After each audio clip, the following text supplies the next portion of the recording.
All right, it is indeed a very, very good morning to you. Thank you so much for joining us this morning. It is a Wednesday, the 6th of May, 2026. Tarehe sita mwezi wa tano mwaka 2026. It is the 12th or 13th? The 13th episode of 2026 of The Tackle. The 13th episode of 2026 of The Tackle. And when you join in, as usual, please like. When you like, we get to know. You're watching us, and after you like, please share. When you share, you give someone else an opportunity to watch the broadcast. When you join in, please like. When you like, we get to know that you're watching us. After you like, please share. When you share, you give someone else an opportunity to watch the broadcast. The 13th edition of The Tackle of 2026. It is a Wednesday, 6th May 2026. Karibuni sana. Tuko leo. Nerima has been a while. I've not seen her. But today, this morning, we have Nerima. She's coming in 3 years. It's been 3 years. Nerima. 3 years. I was just thinking about that. It's been 3 years. Morning. I know. Are you not even scared? Nimekuwa busy. Nimekuwa busy. But it's good to be back. Good to see you again. Good to see you. Karibu sana. Asante. Nerima Wako is Executive Director of Siasa Place, and she's not new to the forums and the platform as well. Been with her for quite a while, and it's really great to have her again. And we're having a conversation with her this morning on the state of the nation. Usually we have Dr. Ojwang. Good morning, Dr. Good morning, sir. How are you? Very well. Good to see Good you. morning, viewers. Nice being seen. Thank you. Uko naoma ulitoa wapi? It's last phase. Okay. It's getting much better, yeah. Okay. All right. I went to church on Saturday, and somebody just infected me. Laid hands on you. No, he just infected me. There's this thing where hata kama unaoma bado unajikaza unaenda kanisa, then you infect half of the congregation. So how is that faith? I don't know. But I'm not happy. Maybe they are going for healing. You know, when I was in the US, the pastor would say, please, if you have a cold, we know you love God, stay at home. Yeah, this person come, and then I give him a ride, then he makes a mistake of giving me some roasted maize or whatever we are eating. Then I just knew, this is IV. He may get direct, and the rest is history. They think your mom didn't tell you not to share food. So if I tell people, you know, I was telling people, no, don't be close to me, I'm sick. They're like, no, it's not. No, it's because when you do that, you put half of the congregation down. There is even senior citizens who can even get heart attack, and just because the service is online. So you could have just stayed at home, stay warm, love God at home, listen, but you choose to come, and they're the first one to hug. That preliminary where I hug those who can be hugged, they hug the entire row. Hey. So all of you are sick in church. But John, what happens when they believe that God heals? What happens? But by the way, that's interesting. You know, I was thinking about it yesterday. One powerful preacher from the US told us a story where he has done this crusade, you know, crusade? Yes. In North America, in West Africa. People have come. He's to baptize them. Then he looks at the water and he's like, I'll catch Bilasha if I get to that water. They told him, surely you have been talking of this powerful God. Now you can't get to water because of Bilasha. So, you know, we have faith, but we also live in a world where we still have to lock our doors. We have to take precautions. And so there is a balance. I don't think faith necessarily negates common sense and personal care. Faith and answer away. So security starts with you. So faith starts with you. And healing starts with you. All right? We go straight to the newspaper review. Then we come back as well. You'll take us through the book of the week. The Standard, diplomatic gaps. President William Ruto is earning a reputation for making bold claims. He later asked to walk back as a string of diplomatic missteps placed him under mounting scrutiny. During a state visit to Tanzania, he was forced to explain himself after announcing that a regional oil refinery will be built in Tanga, a claim publicly disowned by Host leader Samia Suluhu. The episode lays bare a pattern of premature and provocative declarations, from dismissing neighbors as less developed to sparking needless international rows, including a public spat with Nigerian officials over language that are steadily eroding Kenya's credibility on the regional and global stage. The story is on page 4, 5, and 6. Wow. 3 pages. Okay.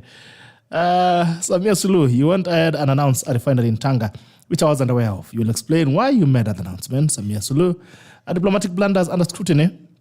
In 2022, Western Sahara policy, a tweet was issued immediately upon taking office, which was later deleted, claiming to rescind recognition of the Sahrawi Arab Democratic Republic, SADC. Sudan comment in 2023, the threat here as Moses Kuria was disowned by the Ministry of Foreign Affairs after suggesting an invasion of Khartoum, Sudan. Canadian Job Gulf 2023, then Foreign and Diaspora Affairs, CS Alfred Mutua was forced to clarify a statement about jobs in Canada after the Canadian Immigration Department disowned it. Somaliland flag and statement 2023, a Somaliland flag was featured at State House event, requiring an apology, while Senate Speaker Amason Kingi mistakenly referred to Somaliland as sovereign republic. EAC regional remarks in 2025, remarks in China describing neighboring Uganda and Tanzania as least developed countries caused a backlash, sparking concerns regarding regional relations. Tanga refinery gaffe 2026, Tanzanian President Samia Suluhu openly corrected Ruto regarding a proposed refinery in Tanga, highlighting lack of consultation. Okay, that's standard. Daily Nation, divisions, mistrust, and narrow national interest blamed for East African communities' collapse in 1977. Ruto's deal with Samia Suluhu ties President Ruto is the second Kenyan leader to address the Tanzanian parliament. Infrastructure, Ruto urges Tanzania to buy into oil refinery project, backs rail growth. Politics, President Suluhu laments Gen Z uprising, calls for joint crackdown on political dissent. Trade, on the back of raging trade thieves, the two sides agree to reduce non-tariff barriers. Okay. 6 agreements signed by the two nations: a railway cooperation on railway development from Voi to Singida, agriculture pact on measures to boost farming and trade, gas pipeline agreement to feasibility study for a proposed natural gas pipeline from Dar es Salaam to Mombasa, mutual legal assistance, collaborating in resolving criminal matters, recognition of seafarers, agreement on mutual recognition of seafarers certificates, trade, a target of 130 billion on new trade and 65 billion in fresh cross-border investments. Over 151,000 pioneer CBE learners drop out of junior school.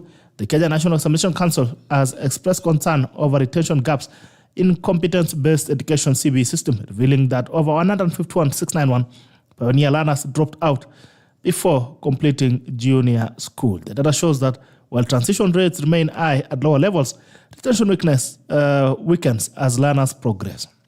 Families in pain after demolitions, collateral damage, hundreds of land buyers have incurred heavy losses after court-backed demolitions left them homeless at Marui area of Roysambu, sub-county located off the northern bypass in Kiambu. Politics, Sifuna faction gives terms for truce with the Buru's ODM camp. ODM's leader Mwananchi group led by Secretary General Sifuna has set tough conditions for an union with the rival Linda Ground team under party leader Oburu Odinga. Okay. People Daily, the Eden flows in the Asla Fund. The government won't acknowledge, page 5, battleground areas that will decide 2027 general elections. Mount Kenya, new registered voters 527,000, Western 273,000, Nairobi 276,000, Nyanza 278,000, Coast 199,000 new registered voters. Is Ruto's inner cycle adding his second term bid? Page on story in page 6. 2.61 million during the registration from March to 30th to April. IBC enlisted a total of 2.6 million new voters. Actually, the target was 2.5, so I think they exceeded by 100,000. News: Dr. Wako died of cardiac arrest, shows postmortem. Ministers move to steady ODM as factional rivalry depends. Analysts divided on whether interventions will succeed. Families count losses on as ruling trigger demolitions. As Marui story, crisis as debt swallows half of Ruto's 4.8 trillion election budget. President William Ruto's Kenya shillings 4.82 trillion election year budget is under serious strain, with nearly half of it, 2.3 trillion, earmarked for debt repayment. The allocation underscores the growing squeeze on public finances ahead of 2027 polls. Fresh estimates tabled in Parliament show that debt servicing alone will consume 1 of every 2 shillings in the 2026 to 2027 financial year. The situation raises questions about how much is left for development, service delivery, and administration's re-election agenda. Hospital cleared of negligence in case of boy circumcision. The High Court in Bungoma has dismissed case in which a man had accused Bungoma County Referral Hospital of negligence after his son's circumcision. Okay. Amboni mingi Kenya. Yeah, Business Daily.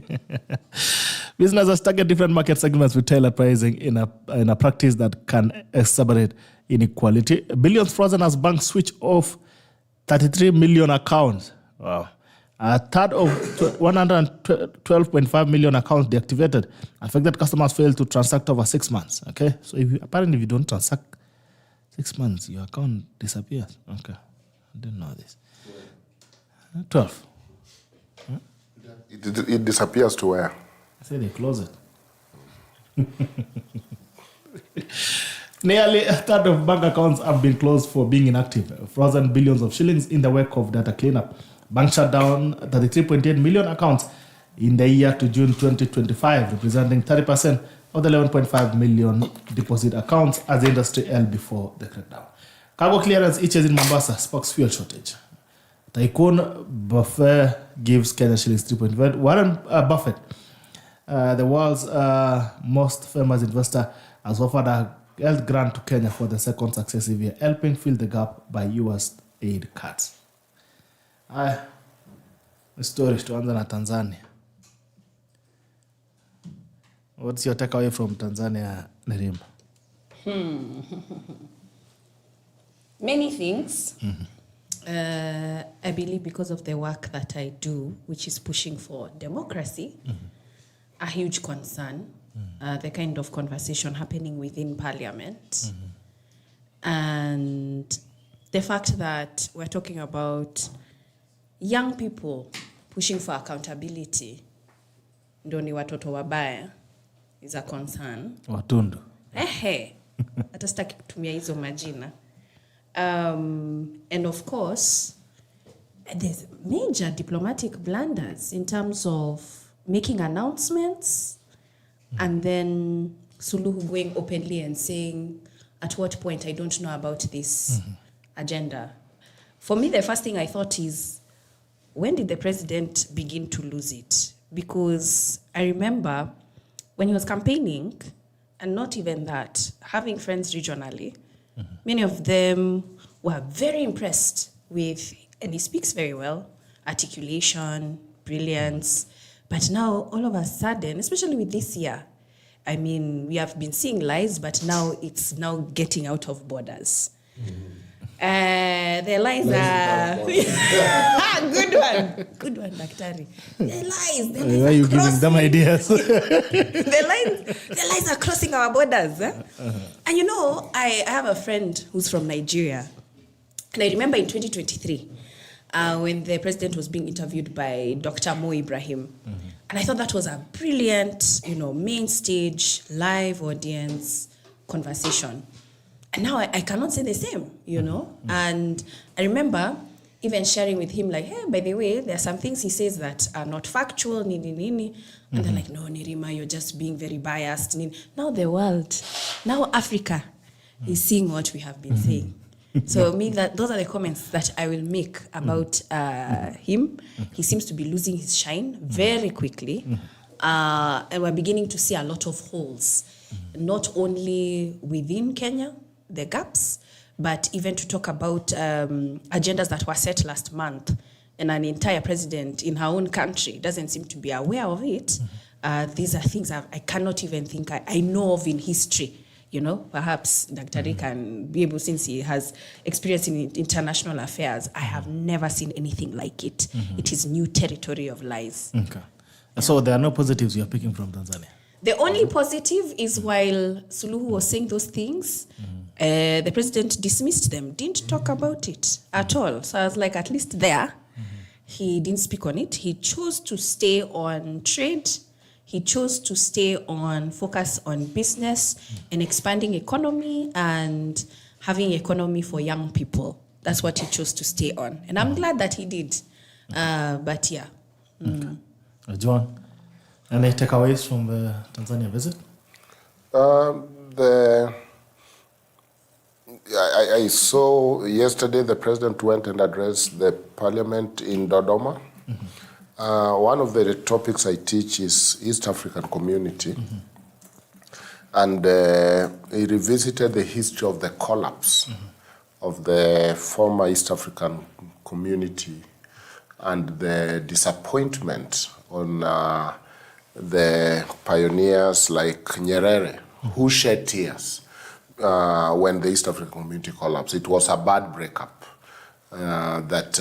Because things were being done jointly, education, business, and all that. And looks like we have never recovered. Even when the new East African community came, there is still a lot of mistrust.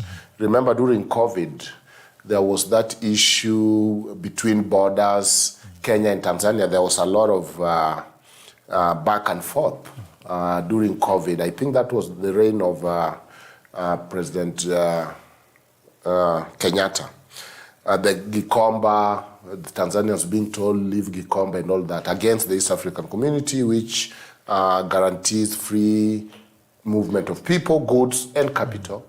The idea that becomes important to me is that Africans can only move forward if they work together.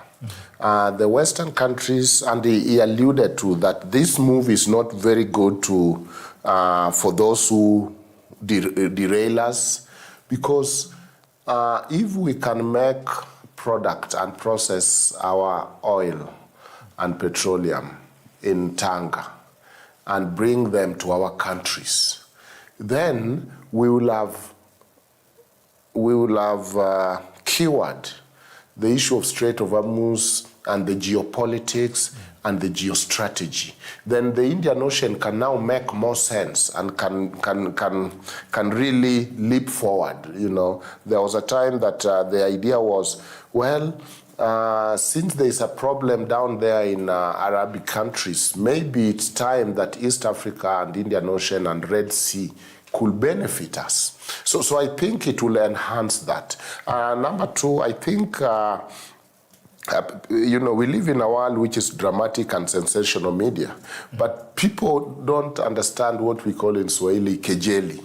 I think, Sulu, these are friends at work that maybe I'm too old. I come from where people used to talk in parables and say, you'll tell me that thing that I've not heard. It's a way of creating excitement. It's a way of because here, if you have not heard, but you have set appointment for this president to speak to your parliament, and then you're saying strange things that we have not heard. You now tell us. So I think, I don't know whether it's the journalists that lost the sense of literature, and we take a lot of time to teach literature in secondary schools, because you can clearly tell that this is humor. This is more of, I want to hear it from you. You are excited. And, that thing where you have brought a guest at home to help your people and you pretend don't know them, and you say now, you have always wanted to come and talk to my people. You tell them what you want to say. Yet this is your date. You are there was there. I've identified a very good suitor in this home. There's a little bit of comical relief there. But beyond that, the idea that when we work together is when we can push our interest as a bloc. And as I teach East African community, remember we are to go to the latest stage, which is even a federation, a political federation. That's the ideal. We have not reached there, because when you saw the chemistry between the former leaders, there has been serious mistrust. When we broke up, Tanzania went to COMESA, to SADC. Kenya remained in COMESA. And the rest have been history. Even if we pretend we are working together, we are neighbors, we have become the biggest rival. And it is silly, because then, they say cross the river together and the crocodile will not eat you. But if you cross alone, you'll be an easy target. So it's known in international diplomatic circle that Kenya will prefer to talk after Tanzania because they will contradict whatever you say. We have been rivals here. And they were saying, you know what, remember what that parliamentarian was saying? It is silly. These are very small countries. The Maasai, that side is the Maasai, this side is the border that crossed them. We already have informal trade between them. Some of us, my mother was trading in Kaseka in Tanzania and bringing fish to Kenya without East African Community Treaty.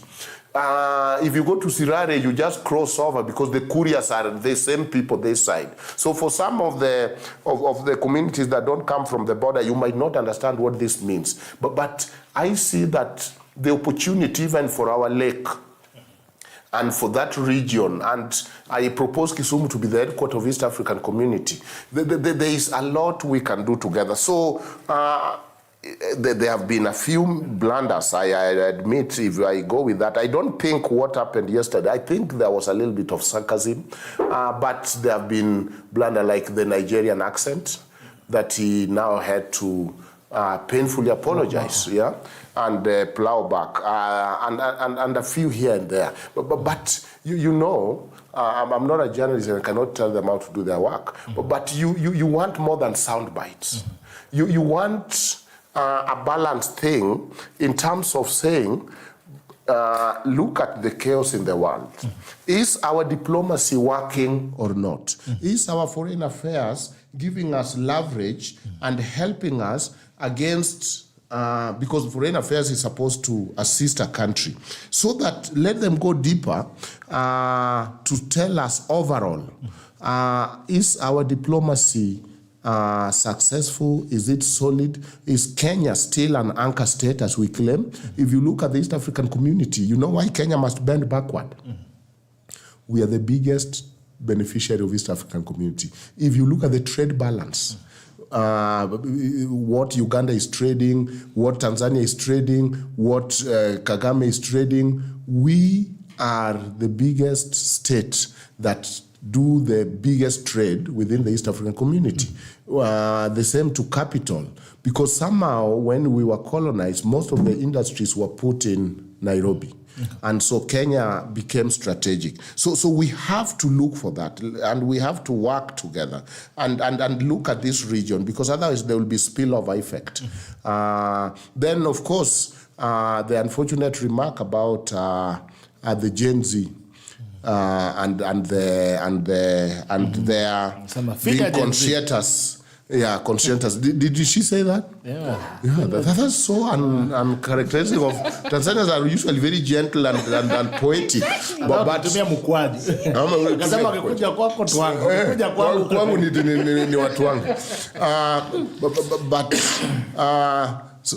are you so upset? Yeah. I am upset when you know people who have gone through torture and abductions, and that's your everyday life. That's a threat. It's a direct threat. I think she was just talking about public order. No. Okay. Talking about surveillance, talking about abductions, talking about mass graves. I mean, extrajudicial killings. That's what she's talking about. She didn't talk about mass graves, though. That's Okay. your invention. Mass graves, She's traumatized. I mean, look at the commission and inquiry that came out of how many people have died last year during her election. Over 500. 518. 518, I think. Yes. So that's a reality for many of us. And it is a threat. It's concerning. Yeah. Okay. All right. You're still saying something? No, I'm done.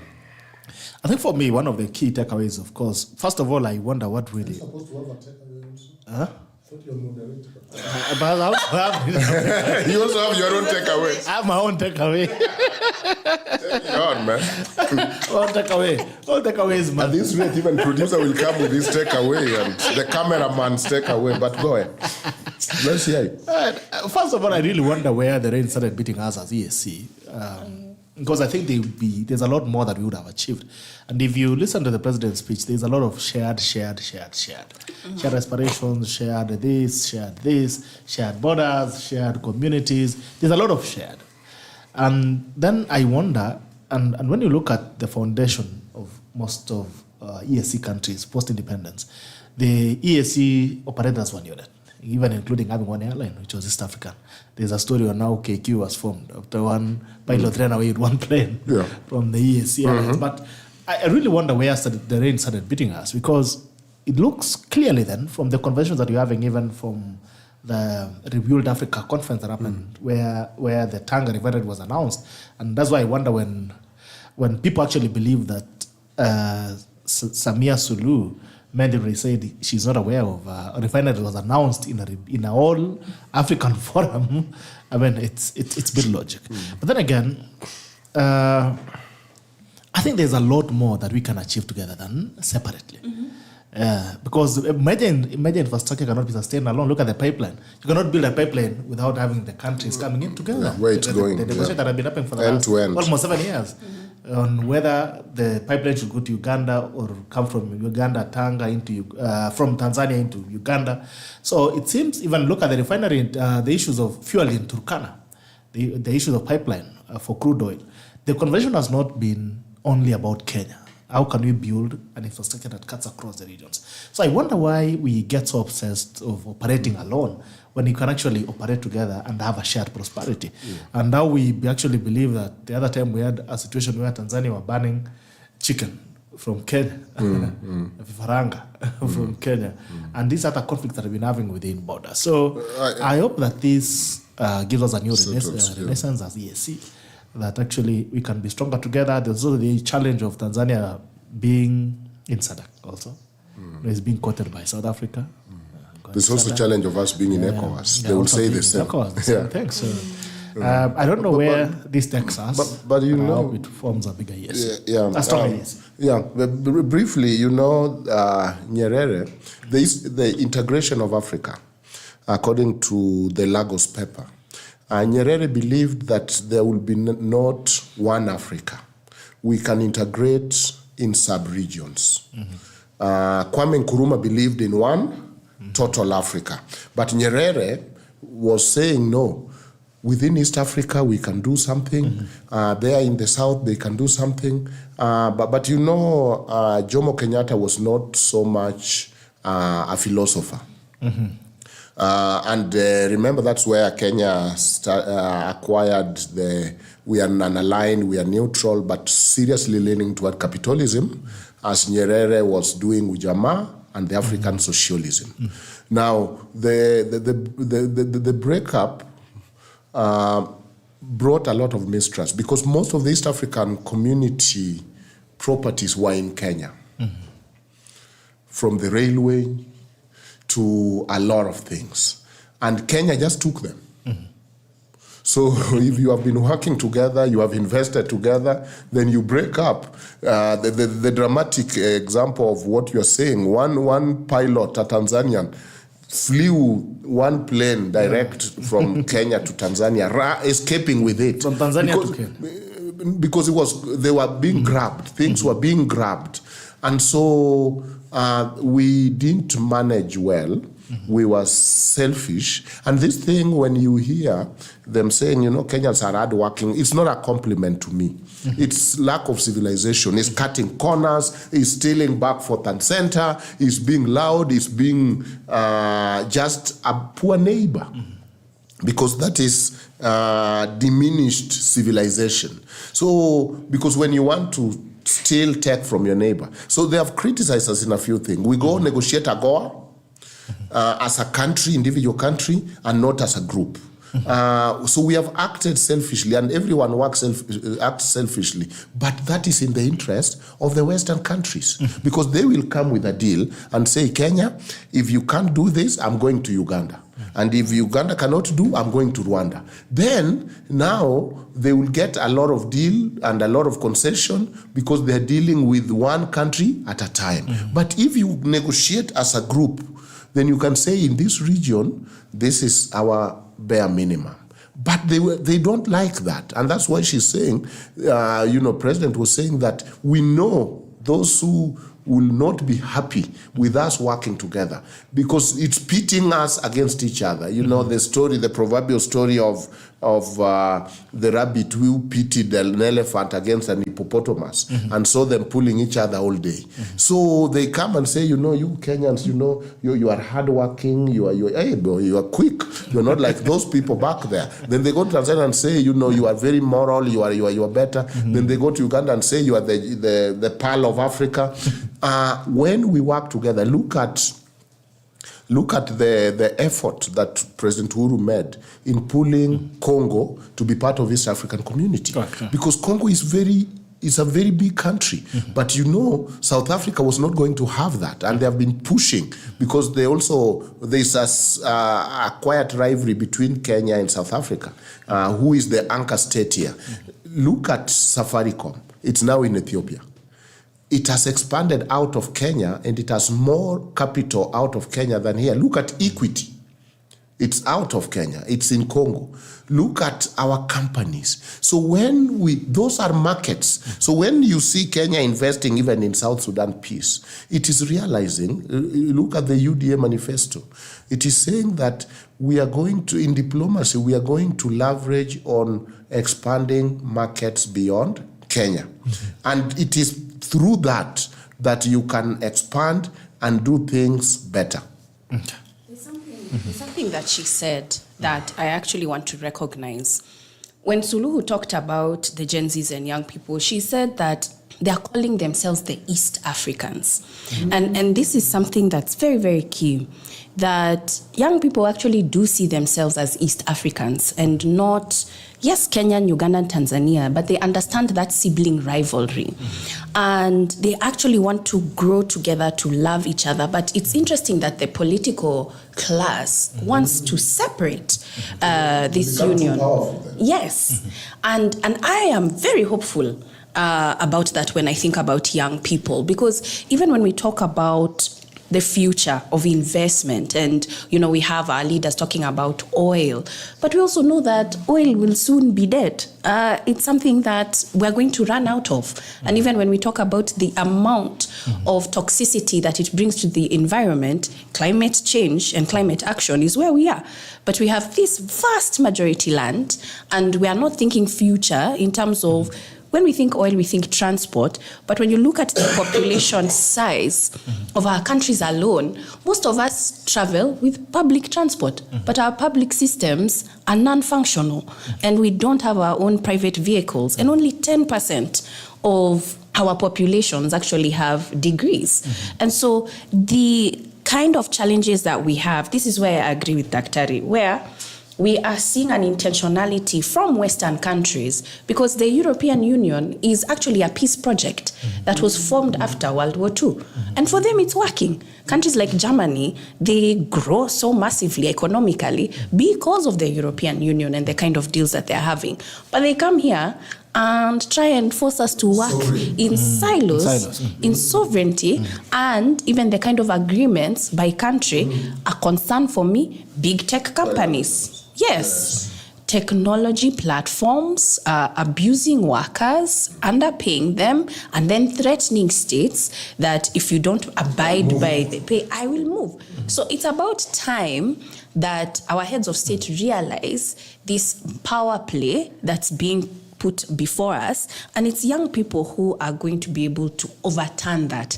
But it's only happening, to be honest with you, because of some of the access that some of these young people have to technological devices. Yes. And there's no integration which can happen if people don't integrate. It's not about papers. So one of the analysts have marked down that the reason some of those integration have collapsed is because the people did not integrate. It became bureaucrats. That is exactly true. We have a PS for East African Community, Minister East African Community, we have the Executive Office, we have people in Arusha, but are the people integrating? And therefore, the biggest pillar is cross-border, sharing of ideas, working together, and that strengthens that integration. Yes. So that there is no this thing. It's shameful that Africans we trade more with maybe European countries than our neighbors, and that's an indictment. Yes. There is no direct route. If you go to some of these countries, you must first fly to Europe,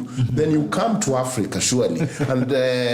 And so it's about really taking back our place. And I agree with her that at some point, Africa really saw a lot of hope when the president started talking of even our place at the UN Security Council and whatever. He kind of stopped that. Yes. But Africans want to push together. Yeah, because if you go to, and you find even ambassadors, we are divided between Anglophone.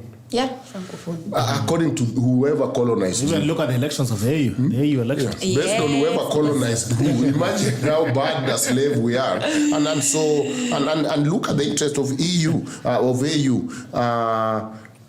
Israel want to be an observer state. China is building the headquarters, and so you can tell that the future is in Africa, especially what she's saying. Our youths will be the biggest spending force, and therefore every company want to come to Africa because that's where the future of the economy is. And I think that's actually, the argument is, and people are saying, for us as citizens, we don't have a problem in integrating, as much as you guys usually fight online. Kenya and Tanzania, Louis and Logan. Sibling rivalry. But people are saying, for us as citizens, we don't have a problem integrating. It's you, politicians, who are not integrating, political leaders who are not integrating. But us as a people, we don't have a problem integrating. We trade together across borders. We intermarry, we do these things. It's you politicians who are not intermarrying in terms of ideals. There's a time I took my law student. It was law on the bus, and we went across because we wanted to observe the custom at the border and everything else. Then we went to Arusha. We met Tanzanians, or I thought some Tanzanians came and told me, Mwalimu, naomba nikuamkue. I'm like, you see, this is very good manners. You guys are wonderful ladies, unlike Kenyans. This is proper. Then they told me, Mwalimu, we are your students from you, and we knew your mind. Kumbe, they were masquerading as Tanzanian ladies. So I'm like, if you know the right thing to do, why don't you greet us like this, even back at home? All right. Talking about Safaricom in Ethiopia, of course, there was the push also by President that there should be unified tariffs for phone calls. There's no, like Kenyans are always going to Arusha every weekend for Sherehe. If you go online, you see Kenyans taking pictures by that I Love Namanga backdrop. The backdrop. So Kenyans are always crossing into Tanzania. Every weekend, hundreds of Kenyans cross into Tanzania and come back on Sunday. They leave on Friday, come back on Sunday. And there's no way why less than 200, how many kilometers is it to Namanga? Around 200, 150? There's no reason why, why you should cross 150 kilometers. All of a sudden. And suddenly you're in roaming. Yeah, you're roaming, suddenly. So I think that's quite a very good push. Because one thing it will do as well, it will encourage tech. Common currency. And also it will encourage tech crossover because most of this technology is really dependent on cost of data. Exactly. And you know what she was saying? That the people who gave us the borders. Because we didn't grow up in our village talking of sovereignty. We talk of long distance traders, the Kamba and all that. But they came and told us there's something called sovereignty. It's this, the element of sovereignty. We are still stuck there. Then they have moved to European Union. And now they're telling us there's this new way of unions and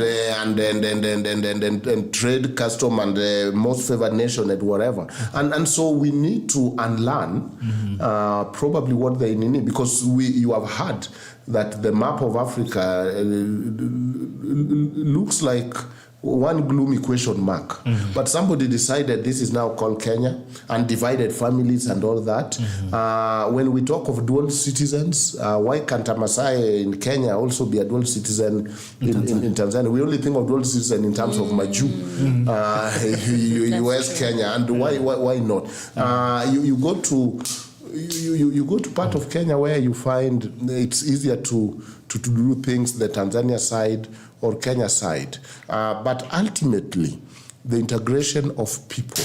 And that's why I had a presentation on informal cross-border trade.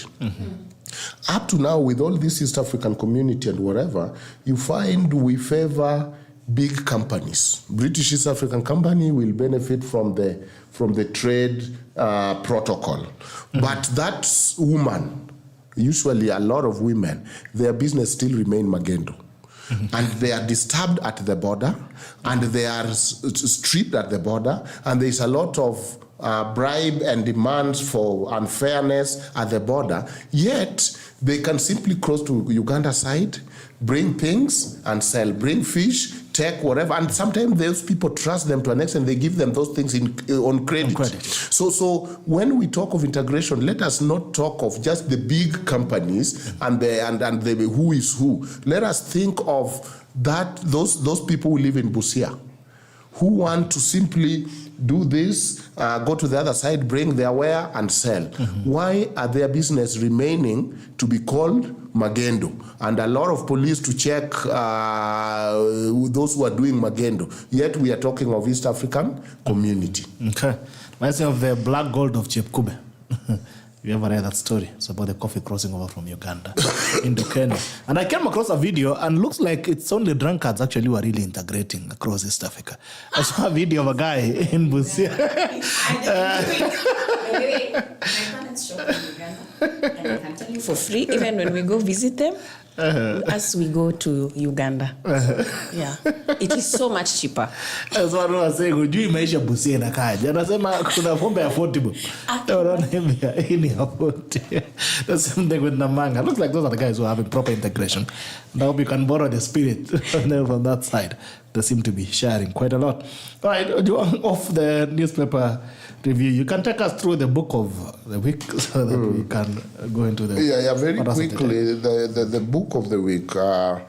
I've been observing, and so we will be doing, especially if the book is banned, there's a time we will even do. But today, there's this mighty Kenyan, Binyavanga Wainaina. And he wrote a sarcastic work, how to write about Africa. And I wish journalists could understand this. The Madu anaitwaje? This guy from CNN. Mado and our journalists to understand what is going on. So he was a journalist. Wainaina was a journalist. He's talking about how to write about Africa. And he's being sarcastic. Listen, very fast. Always use the word Africa or darkness or safari in your title. Subtitle may include Zulu, Maasai, Zambezi, drum. All useful are words such as gorillas, timeless, primordial. Never have a picture of a well-adjusted Africa on the cover of your book. Or in it, unless the African has won a Nobel Peace Prize, usually have a AK-47, prominent ribs, naked breast. Use this. If you must include an African, make sure it's a Maasai or a Zulu dress. In your text, treat Africa as if it was one country. It's hot and dusty with rolling grassland and huge herds of animals, or it is hot and steamy with very short people who eat primates. Don't get bogged down with precise description. Africa is big, 54 countries, 900 million people who are too busy starving and dying anyway. The continent is full of deserts, jungle, islands, savanna. But your reader doesn't care about all this. So keep your description romantic and evocative. Make sure you show how Africans have music and rhythm deep in their soul and eat things no other human eat. Do not mention rice. No, don't mention beef, wheat. Talk of monkey brain is an African cuisine of choice, along with goat, snake, worms, grubs, and all manner of game meat. Make sure you show that you are able to eat such food without flinching and describe how you learn to enjoy it with Africans. Taboo subjects, ordinary domestic scenes, love between Africans. Throughout the book, adopt a sort of voice in conspiracy with the reader. I expect so much tone established early on that your liberalism is impeccable. Mention near the beginning how much you love Africa, how you fell in love with the place and can't live without her. Africa is the only continent you can love. Take advantage of this. You know, I love Africa. You don't find somebody talk of I love America. It's condescending, by the way. If you are a man, thrust yourself into a warm virgin forest. If you are a woman, treat Africa as a man. Wear a bush jacket, disappear off into sunset. Africa is to be pitied, worshipped, or dominated. Whichever angle you take, be sure to leave the strong impression that without your intervention or your important book, Africa is doomed. Your African character may include naked warriors, loyal servants, diviners, seers, geriatric dances of witch here and there, ancient wise men, corrupt politician. The loyal servant always behave like a 7-year-old, show that is an enemy of development, always using his government job to make it difficult, pragmatic. Do that. Among your characters, you must always include the starving African who wanders in the refugee camp, nearly naked, and wait for the benevolence of the West. Her children have flies on their eyelids, show that. Pot bellies. There are no flares, get some. Pot bellies, and her breasts are flat and empty. She must look utterly helpless. She can have no past, no history. Such diversion ruin the dramatic moment. Months are good. She must never say anything about herself in the dialogue except to speak of her suffering. Also be sure to include a warm and motherly woman who has a rolling laugh and who is concerned for your well-being. Just call her Mama in that story. Her children are all delinquent. This character should buzz around your main hero, making him look good. Your hero can teach them, bathe them, feed them. He carries a lot of babies and has seen death. A bad Western character may include children of Tory cabinet ministers. A broad brush talk throughout are good. Avoid having the African character laugh. Don't do that. Or struggle to educate their kids, or just make to do with mundane circumstances. Have them illuminate something about Europe, America. African character should be colorful, exotic, larger than life, but empty inside, with no dialogue, no conflict or resolution. Describe in detail naked breasts, young and old, or mutilated genitals, talk of FGM, or enhanced genitals, talk of the whatever they're doing down in Baganda, they're up to no good there, or any kind of genitals, and dead bodies, or better, naked dead bodies, and especially rotting naked bodies. Remember, any work you submit in which people look filthy and miserable will be referred as to, this is the real Africa. Animals, on the other hand, must be treated as well-rounded, complex character. They also have family values. See how lions teach their children. Elephants are caring. You know, show Africa. After celebrity activists and aid workers, conservations are Africa's most important people. Do not offend them. You need them to invite you to their 3,000 game ranch so that you see their conversation and shoot the elephant. Often a book cover with a heroic looing conservationist on its work magic with a cowboy hat. Readers will put off if you don't mention the light in African sunset. The African sunset is a must. It's always big and red. There's always a big sky. Wide empty space and game are critical. Africa in the land of wide empty. You'll also need a nightclub called Tropicana where mercenaries, evil Nubians, rich Africans, and prostitutes and gorillas hang out at night. Always end your book with Nelson Mandela saying something about rainbow or renaissance because you care.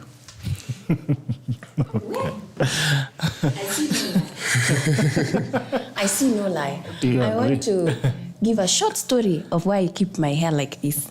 Okay. So I studied in the States. 7 years I lived there.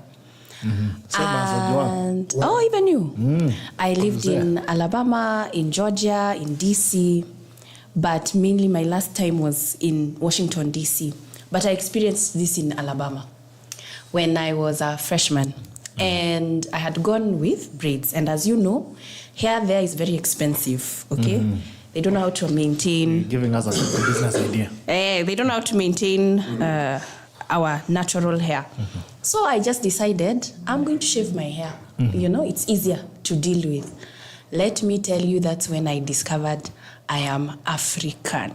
I used to get insulted walking to class, and it didn't just come from one race. It is so ingrained, and I feel like even the movie, the one about Wakanda, I feel like Black Panther has changed a lot of perspectives about Africa, and that's why I'm not surprised. I'm genuinely happy with the exodus that we're seeing of Black Americans coming, because at that time, Trump wasn't president yet, but I knew he was coming. Like I could see the racism. So my story is when I cut my hair, I remember walking in the supermarket and there's a lady who walked up to me so bothered. Why is your hair looking like that? Wow. Why are you not wearing a wig? Cover your hair. Hair should be long. It should be straight. It should flow. Shame on you. What gives you the courage to walk around with your natural hair looking like an African in the village and you're not in Africa? Wow. Hey! An African in the village and you're not in Africa. That's when I said, my hair will always be a statement. I am African and deal with it. Wow. Yeah. Maybe you're about to get me also shave my hair. Oh, they're shaved already. Yeah. Some of us decided, the first thing I decided, because I went at the age of 20, and I'm not going to change my accent. It will remain part of my identity. I had one teacher telling me, no, I like your British accent. I tell him, you're lying. British don't speak like this. It's a Kenyan do accent, and it's okay. I don't apologize for it. So you get to realize, like, you fight the real issue of identity. You know, before you go to US, you are just a Kenyan who probably don't even know Kenya, only know Homa Bay, grew up in Kericho, know Nairobi because you had to do your passport here. When you reach there, you have to address the issues in Congo, and I've not seen anyone from Congo, the issues of Cameroon, the issue of Nigeria now are your daily diet. What's going on down there, man? South Africa. Then you realize, my goodness, I've not seen those people. And you have to be also an expert in wild animals. Yet while I was here, I never visited a park. The first park I visited is in St. Louis, because it's free in Sazoo. And every story is like, I know Duncan, you know this very well. You live with these animals. You know, you live with them and you understand us very well.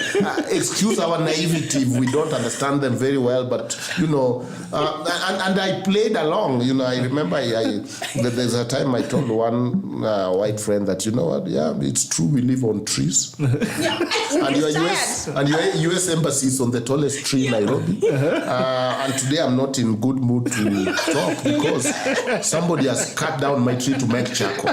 So equal to somebody burning your house. So the foolish African, how can somebody just choose my tree to make charcoal out of it? You know, it's my house.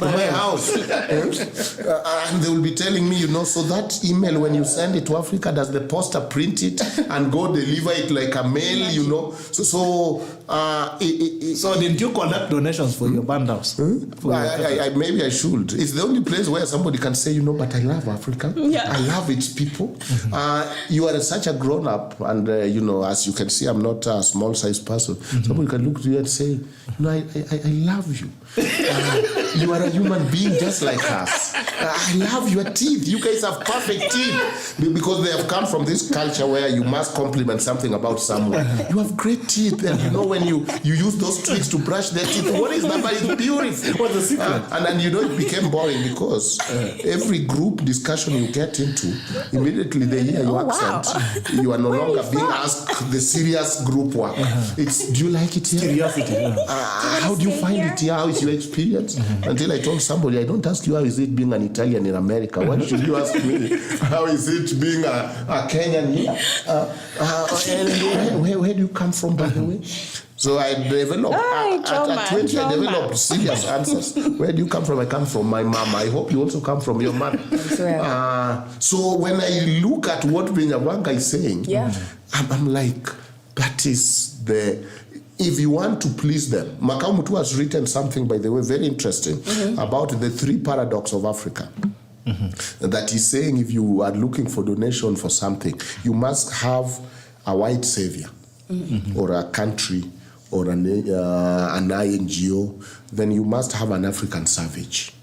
Usually it's the culture that cut people with corrugated knife in the name of FGM, wife inheritance, the sex for fish. You know, you must have an African, a savage, or a government that don't know what to do, you know, and then have a victim, usually a woman somewhere in the village who now is in the hands of these Africans who don't care about women, right? Then now we have a deal. That's how you talk to a donor. And so he has written the 3 paradoxes of Africa, and and that the human rights, for us who teach human rights, he has critiqued it.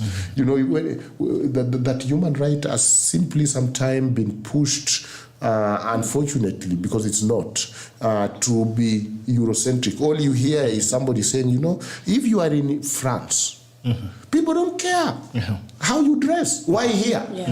That's a full statement, meaning that is the standard, and we are supposed to simply, So when you greet people and you speak a little French bonjour, do you know how cool you look?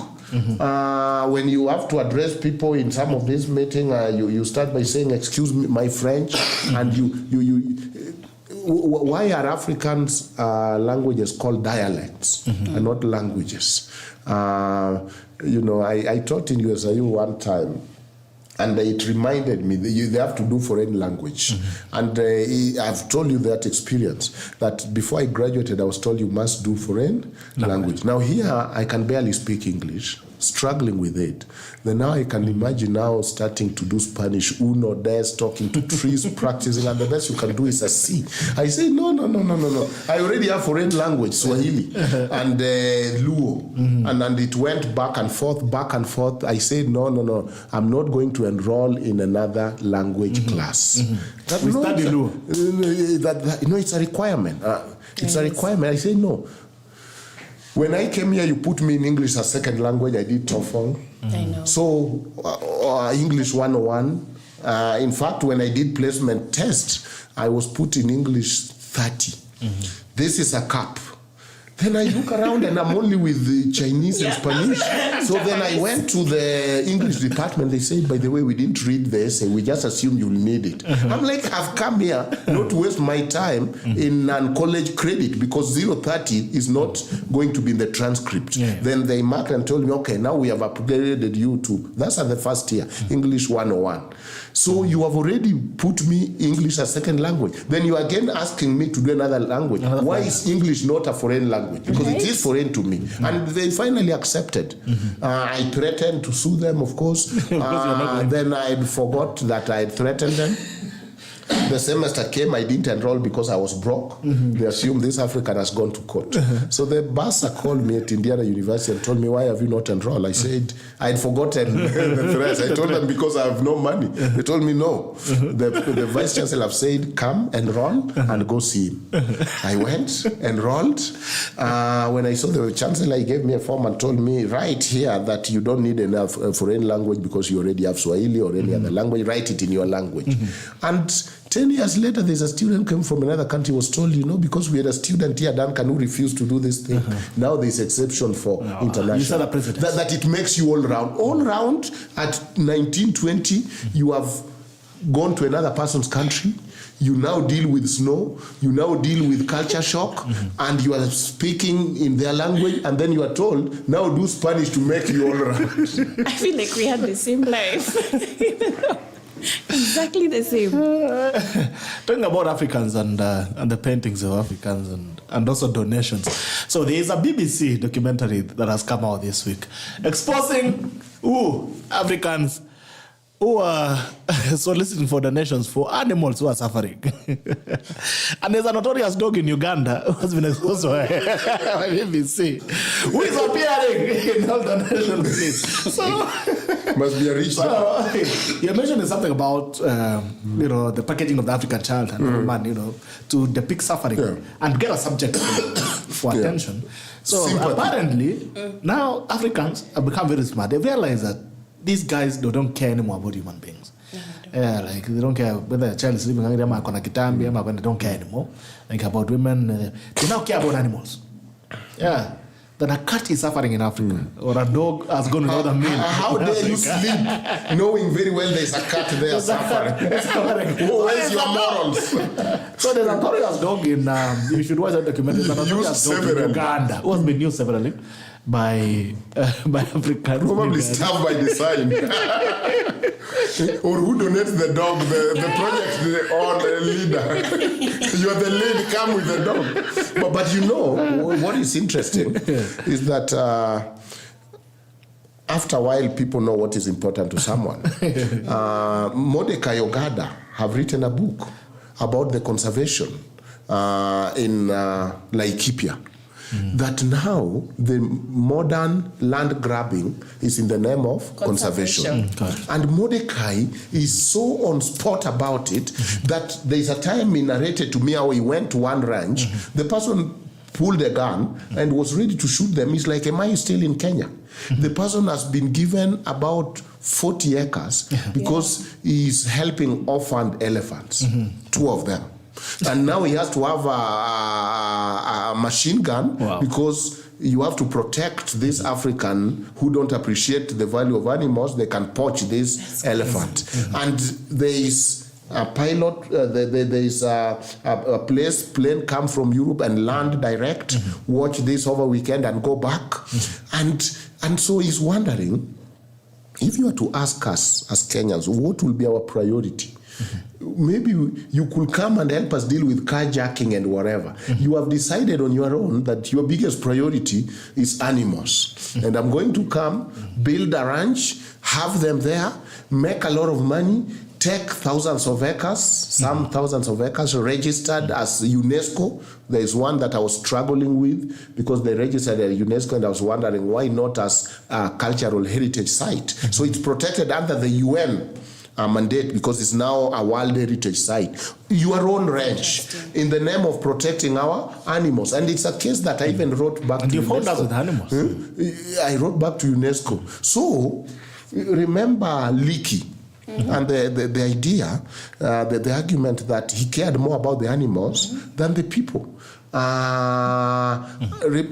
is a book written that an African poacher, a white tourist.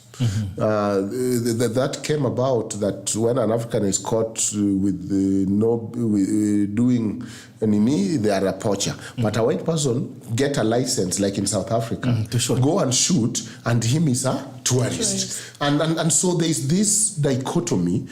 Yet, when you look at conservation, look at the Maasai, how they have lived harmoniously with animals. You know, in every Maasai clan, you are ascribed an animal. You are come from the monkey clan, and therefore the idea is you monkeys are like relatives. And they have very good concept. And the people who have abused animal, people who have no Ubuntu, then come and lecture you. And that's why Wangari Maathai said there is no conservation which is going to happen until those Africans collecting firewood feel part of the nature, part of the conservation. Do you know the kind of conservation we have today? A few people in hotel with the AC, drinking white wine, red wine, no problem with that, but have nothing to do with conservation, moving from country to country in the name of conservation, discussing these issues, looking for carbon credit. That's at the expense of local people, or talking of do not mine coal yet, talking of green grid.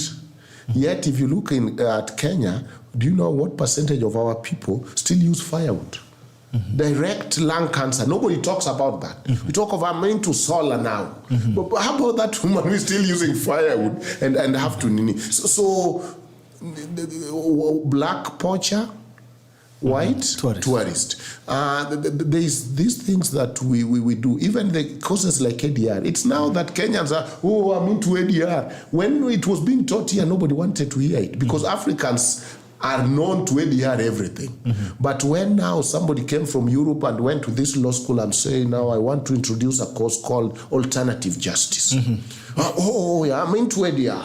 I'm certified in ADR, arbitration. Isn't that what we do in villages every day? Every day. Traditional dispute resolution mechanism. Now, all of a sudden, it's a profession. It is a group of people who now are the ADR expert because I'm a registered international ADR.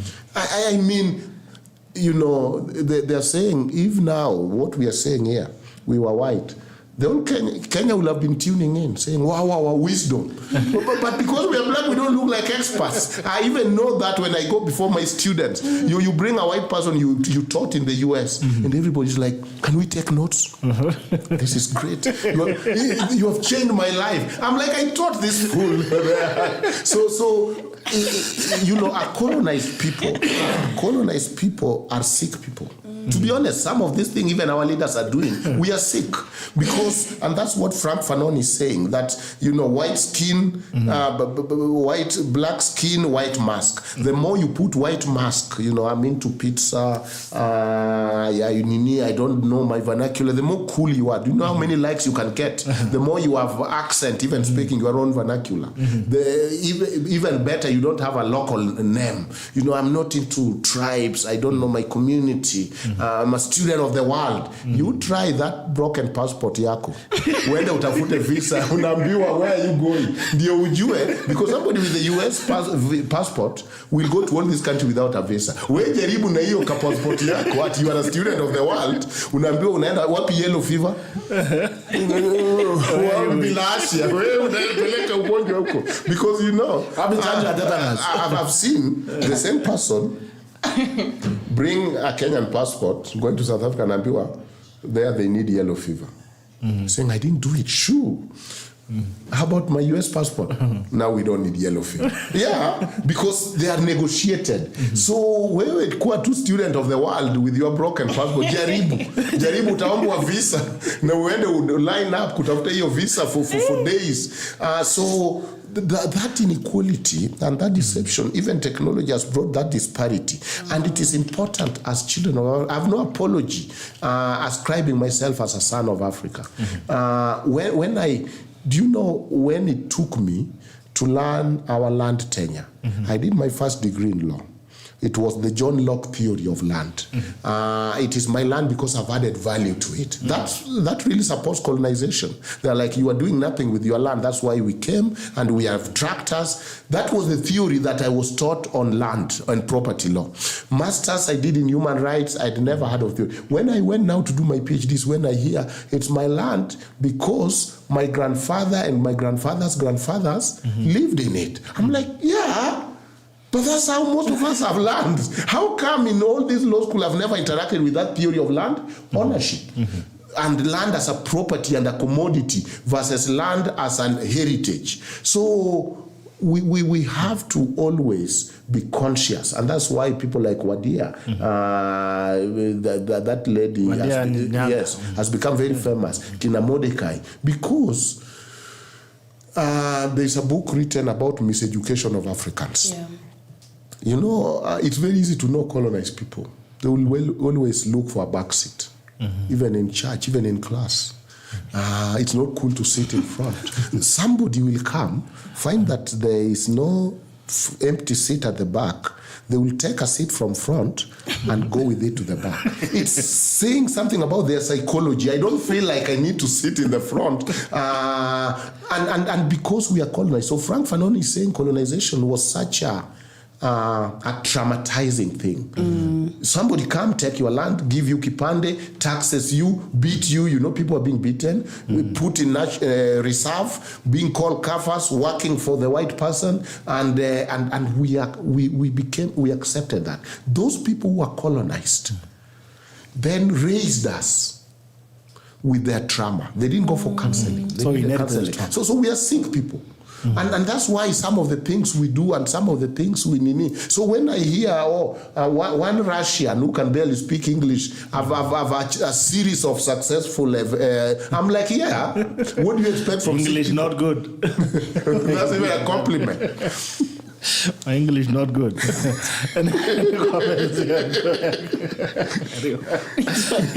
Is your English good? Unless you have any comments. No, I totally identify, but I feel like it takes an experience to be able to articulate what you've just shared. It's your experience in the US. And it really changes you to the point even when I'm speaking, sometimes you're just like, majority of the masses are unaware even of some of the books you've talked about, or even how young Frank Fanon was in writing some of those pieces, and even where Steve Biko also had very similar writings. And there's a lot of education that does need to occur. And it's not in our curriculum. So it's a huge gap. But I am seeing a fall. I don't know. I feel like that's another conversation of global order. But our African states are still slipping behind. And this is an opportunity. Yeah, this is such a huge opportunity, but we're not taking it. And probably that is to do even with because, we used to have a bipolar world. Either you are Soviet or US. Now it was unipolar. Now there's Russia, there's China, there's UAE, there's Israel. There's so much option, and that's a good thing because now you take what you can, and there's broader competition, and Africa is the target. And so we need to be strategic. That's why we even need to be more strategic, even with the military camps we establish, even with the bilateral negotiation, because it ties your hand. Everything you give, in other words, when this person come and call you partners, and President have portrayed gory picture that but beside those pomp and color you see me inspecting parade, when we go to the room it's literally begging. But between us and World Bank, who is really developing who? And that is the critical thinking that we need in our classes, that between us and IMF, who is developing who? When you look at underdevelopment, and when we talk of Africa rice, who is rising? When you look at now the GDP and all these things we put in figures, how about the informal economy and the real happiness index that we don't count for? When we talk of conditions, and so at the end of the day, we were trained to produce what we don't consume and consume what we don't produce. Because we were doing barter trade. That was a lot of justice. I cannot trade this mic for that bottle of water. Surely, look at this. But the first thing we were told is, you go turn it into money, then come. And that's why I was telling you, a flash disk can cost 20,000. Do you know how many sacks of maize you have to sell to buy a flash disk? If you are doing barter trade, you will say, keep your flash disk. This doesn't make sense. How many sacks of maize you'll do to buy a phone? If we were doing, look at the efforts taken to plant, to weed, to harvest, to put into bags the sack of maize, only to sell and take 150,000 and buy a phone. And then we have been given this lie of, technology is expensive, because it's the person on the other side who determine your tea is cheap. It is cheap. And it's the one who determine the price for your things. But then because all they have is technology, they come and say, but technology is expensive. Why is it expensive? And that is why when we transfer technology like oil refinery, then we now don't need to only produce raw oil and be used. We now have value addition. Years later, my friend, we still move fish from Kisumu. The same way an eagle will take the fish and carry it. No value addition. Up to Gikomba in baskets, covered on top of the vehicle. The skin can be valuable. The fillet. Do you know that? That's where the real things are. Fillet. Fillet. Look at the one. How do you know how cool you can sound when you go and say, let me have fillet. So let us have value addition. Look at fishing. I've always criticized because at some point in this country, fishing was, you had to be a citizen to fish. Because, we were looking at those resources and saying if we open it up, the issue of illegal fishing is big in the Red Sea, where Japan, France, with their big ship are coming and taking a lot of fish. And that's how piracy began. Those people are protecting their shores. So now in Kenya, look at the biggest cages and the biggest fishing. Somebody has come from Netherlands only to fish. And we talk of, Victoria fish and all these fish. Yet, so what is the local supposed to do if we can't fish? All we needed is technology and assistance so that we can fish our fish. So somebody has come from Europe, instead of helping us fish, they are now fishing for us. Themselves. And all our women are doing is washing the fish. Then we talk of the biggest employer. This is a serious partnership. Industrialization. All right. You better stop us before we get in trouble, because I'm seeing trouble is on the corner. I can see it also. And I'm not going to say anymore. I can see it also. But I was just curious when you're talking about conservation. Because now we're having like conservation messiahs, suddenly. And we've all been in this world. And I'm sure when God created animals, he created everywhere. What happened to the animals now that they have to ship to Africa to come and protect our animals? Food for thought. Now, back to our bad manners. But why is that food for thought? Because, Makamu is saying there's nothing like human-animal conflict. Animals don't make policies. Animals don't make laws. It's the human who make laws. It's human conflict. So you have decided to go where animals are. Yeah. And then they encroach, and then they come in their usual pattern, and then you say we are experiencing animal-human conflict. No, it's animal, human. So countries like Zimbabwe, South Africa have found that real conservation even of animals is to have them live well with the local people. But if you the reason why I'm saying that actually, Ojwang, for context, is these people have been living with these animals. Yes. When you go to Masai Mara, for instance, Morans, they graze their cattle within where the lions are, where the gazelles are, and they have never eaten these gazelles. Actually, in African communities, you cannot eat a wild animal. You cannot go and hunt an antelope. So for all these years, millions of years, these people have been living with these animals, and they have conserved these animals. And there are values in that. And these animals have been there. But now suddenly, someone comes and tells you you're in conflict with the same animals that you've been living with. And the question is, where you're coming from, there are no animals. That's why you're even exposed. That's why you went with the zoo to go and see animals who have been trapped and carried from Africa. All these animals you find there have been carried from Africa. So you've owned us with animals, millions of years down the line, we still with the same animals, but now you want to conserve them for us. And that's why I find it That's what I felt when Kibaki gave some of our animals after tsunami. I'm like, you didn't ask us. These animals are also our citizens. You cannot just decide to take some of our elephants, put some tigers there. You could have even taken me, because it is, when Thabo Mbeki talk of I am an African from the savannah, those animals are equally African. Correct. Just like you. So for you to decide, Pekidogo, they have tsunami there, the animals were cleared, I give them. So at the end of the day, the way we lived, I don't want to say it in the past tense. Don't use past tense. The way they are living with these animals. But now you come, you put serious fence, they are caught, they are called encroachers, you punish them, and they could tell that you care more about animals than them. Then there is now the conflict, because now these are not their friends, these are not their animals, these animals belong to you. And in the process, what I saw in Tanzania, you see in Tanzania when they get tusk, they don't ban them. They sell them and build bigger fence to protect the animal. Here, we pretend to ban them. The word is pretend. Yeah. So if the poachers are a problem, and poaching is a serious organized crime, you even need an helicopter.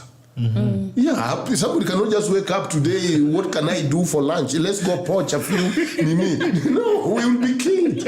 It takes a lot of coordination, a lot of money, resources, surveillance, even helicopters. And then we want to treat it like it's a poor person crime, that it is that person who is herding their cows there, who are probably also poaching. Not necessarily. So you are very right that our view, we were taught self-hate. And when you hate yourself, you'll hate anything that reminds you about yourself. And so the more mysterious you look, the cooler you are, the more accepted. That's why Fanon said white mask. That's why even in South Sudan there was an issue where there was a calamity. almost every journalist had to be dusted and powdered to look lighter. There has been contestation of beauty. And then now our beauty is not just one beauty, it's black beauty. You know, it's like in your own category there, you compete among yourself. We have beauty contest, and then we have the black beauty. No, you are world beauty. Why is ours only black beauty? You see? So we the biggest power of the West is not the guns. It's the power to give the narrative. The ones who decide you are a human right friendly, you are a coward, you are a dictator, you are pro-human rights. You know, look at the book like The Power of Single Story by Chimamanda. That the poor people don't have a story. All they knew about the people who are staying there is this is so and they are poor. But when they visited this person, it's like, no, they have a full life. They are loving. They are this and this and this. And so we have the danger of a single story. We have seen and have laughed often in African countries. You find somebody in the US, they will call them white trash. It's somebody who probably don't have high school GED, live in a not permanent house somewhere. When they come here, Trailer they park. will be the trailer park. They will be the one seeing the main CSS Yeah. as an expert. While back at home, they will not be. Before you come with your idea and be accepted that now this is Duncan talking and he's probably saying something worth listening. Do you know how far I would have been if I had white skin? And so there have been studies even criticizing that could Obama have made it if he was not so light? If he was like you. And I hope people are on video, they can see that you. If they have been associated, they are called the race gatekeeper. The lighter you are, the more opportunity you have. Don't scare Nini. In adoption, I did an issue on international adoption.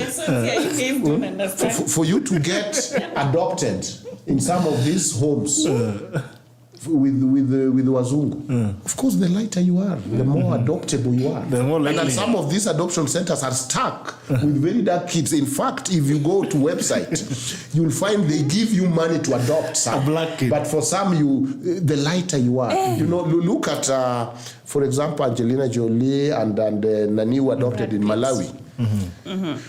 Look at that girl. She's beautiful. You can see she's light. Look at that, the boy. She was picked in the orphanage. And it's the boyfriend, Pritchard, who went, had the children paraded, and they looked around, and then took a photo to his beautiful wife. Yes, very romantic. Baby, which one? And she was sliding. Well, they all need homes, but yeah, this one, and then this one, and this one, yeah. And they zoomed into this young girl, the one that she finally adopted. Remember the war between her and Malawi government? So when she came to adopt her, the grandmother said, "This is my granddaughter." The mother died because she was giving birth at high school. But this is the only child I have. You are not going to adopt my... What was her name? That's Madonna. Madonna tried to adopt that lady. Yes. The grandmother refused. She went and adopted another boy, Banda or somebody. Then came back years later, back to that girl. I want this one. Now this time, she donated a lot of money to Malawian government to help orphans, in quotes. And then she said, I want to adopt. The Malawian law required that for you to adopt, you needed to have been a resident of Malawi for at least 2 years. She's not a resident, she lived in Britain. But they said we can waive it because you are my donor and you love Africa and you're caring for Africa. And then the social worker came to go see whether this child will be taken care of. They are flown to Europe. They are seeing the home. You know, I don't work full time. Most of my work will be raising this child.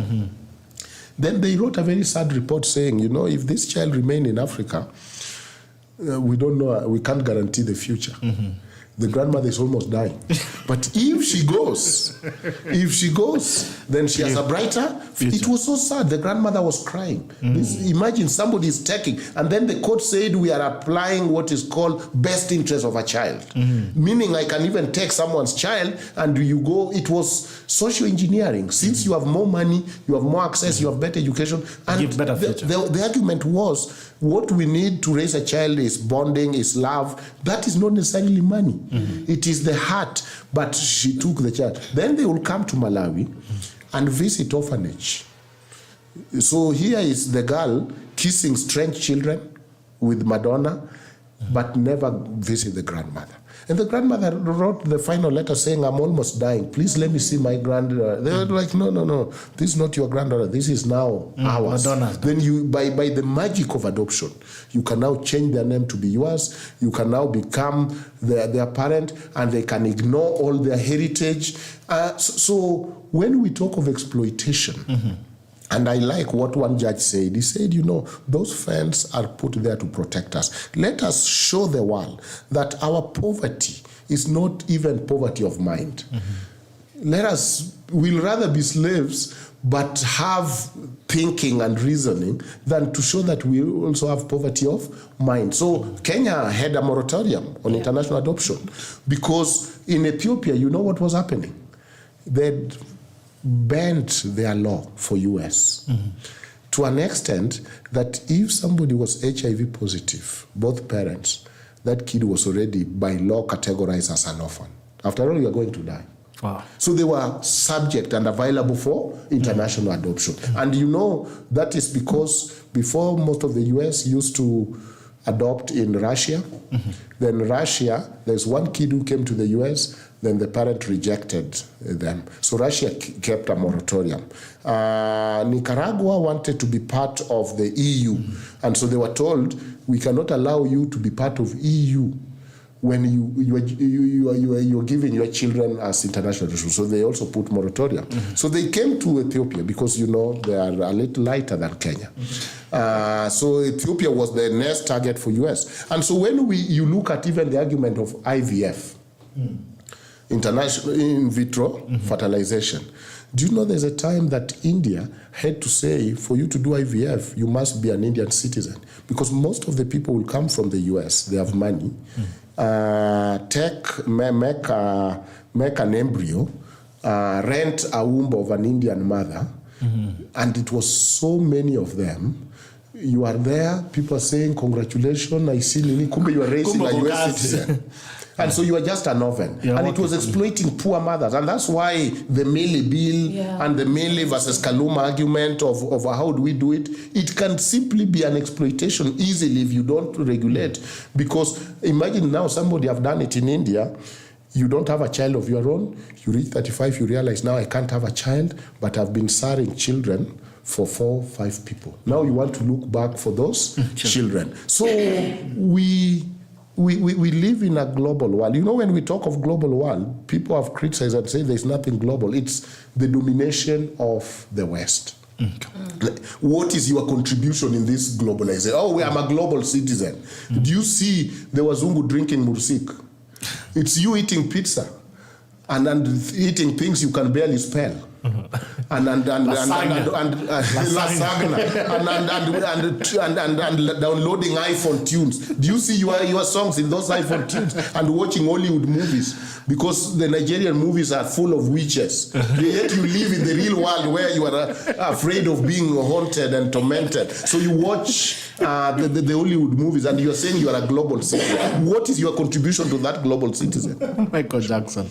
Unfortunately, back to our bad manners. Back to our bad manners. We've had a very inspiring international conversation. It even feels a bit guilty to come back home to our bad manners. But anyway, we have to. Now there's a bill by the Nandi Senator Gerald to withdraw the retirement benefits of former President Uhuru Kenyatta on accusations that he has been participating in politics and he's supposed to be retired and quiet in the village as everyone else and just saying, blessing children, saying, come bring your head. And also there is a worrying story on the Star that it says crisis at death swallows half of Ruto's 4.8 trillion election budget. There is a revelation in the drafts that have been submitted to Parliament that you're going to use 2.3 trillion out of 4.82 trillion budget to pay debt. Okay? The story goes, crisis debt swallows half of Ruto's 4.8 trillion election budget. President William Ruto's 4.82 trillion election year budget is under serious strain, with nearly half of it, that is 2.3 trillion, earmarked for debt repayment. The allocation underscores the growing squeeze on public finances ahead of 2027 polls. Fresh estimates tabled in Parliament show that the debt servicing alone will consume one of every 2 shillings in the 2026 to 2027 financial year. Okay, the situation raises questions about how much is left for development and service delivery and the administration's re-election agenda. Nerima, urafanya siasa asifanya na tena hii budget. Now you're having that, clearly we are not out of the woods when it comes to debt management. We are not out of the woods, and then we are just too far to an election. Hey, tumeanza campaign mapema sana. sana. And what's disappointing is the fact that we had a cover story about the people who are not paying taxes and where they come from. We cannot have the main party, the state party, not paying tax. And the president's office. It was on the front cover.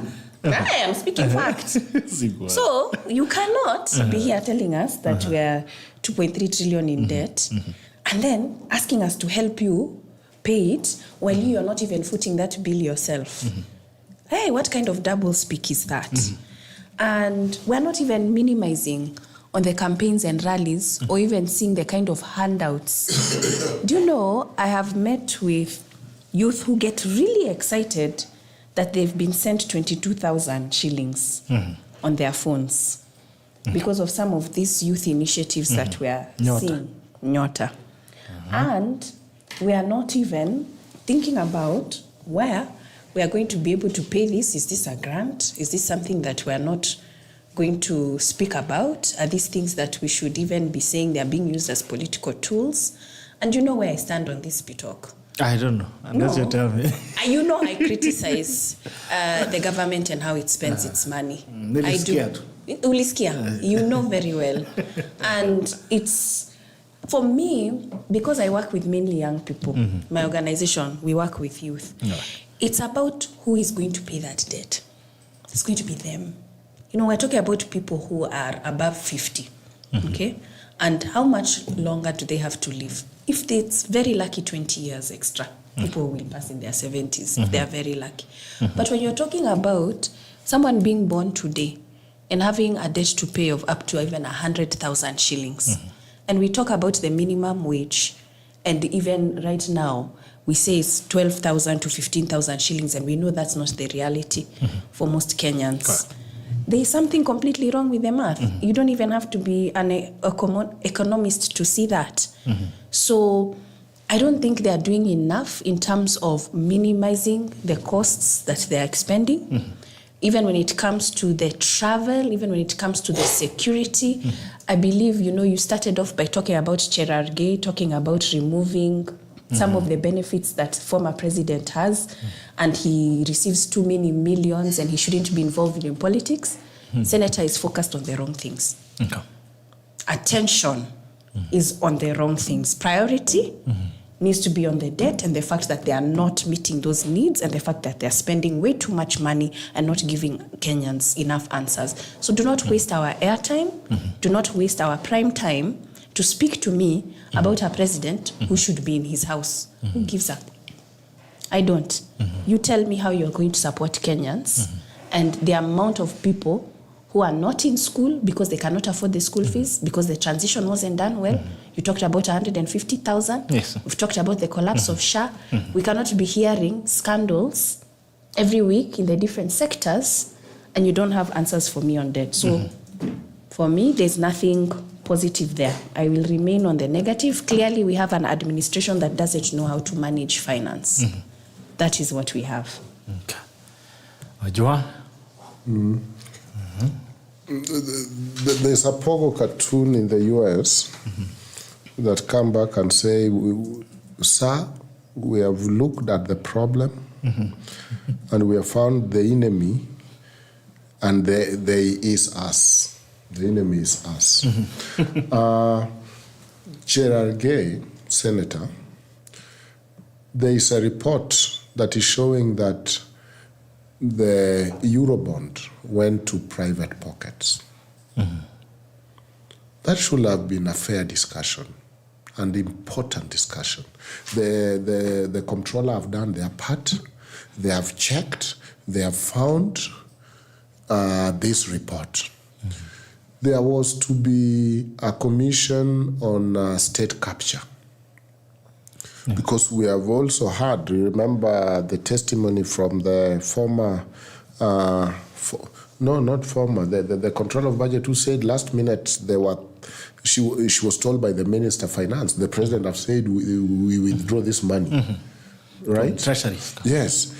Now, you withdraw that money, and the excitement was that we are going to start a pattern where you cannot just take and rob us blind. That money, why has the former president not been investigated? So I feel here they are tinkering on the edges because it's like seeing a squirrel and missing the elephant. All of a sudden you are talking of a squirrel, but there is an elephant in the room. There is those money that were withdrawn last minute. There is trail of that. Shouldn't that be an issue that occupy their time and concern their effort? Eurobond did not reach. Shouldn't that be the issue that concern their effort? You know, the challenge of Kenya is what somebody described as braggadocio. I have to look legit. I have to look serious. Today you are spitting English. I can't water down this thing. Braggadocio is doing something. What is it, braggadocio or braggadocio?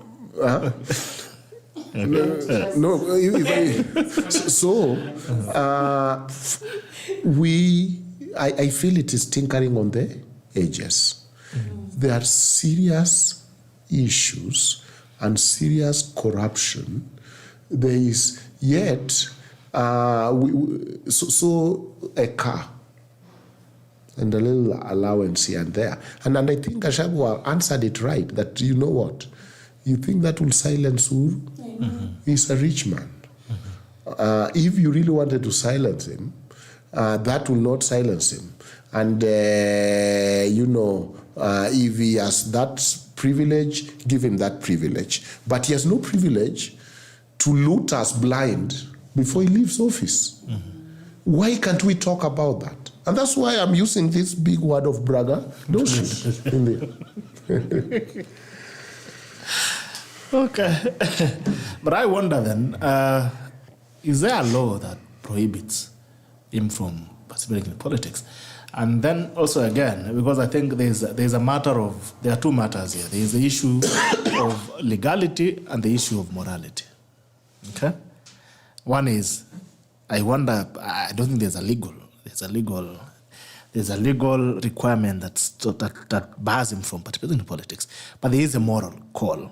There's a moral call that you've been president, you've had your time.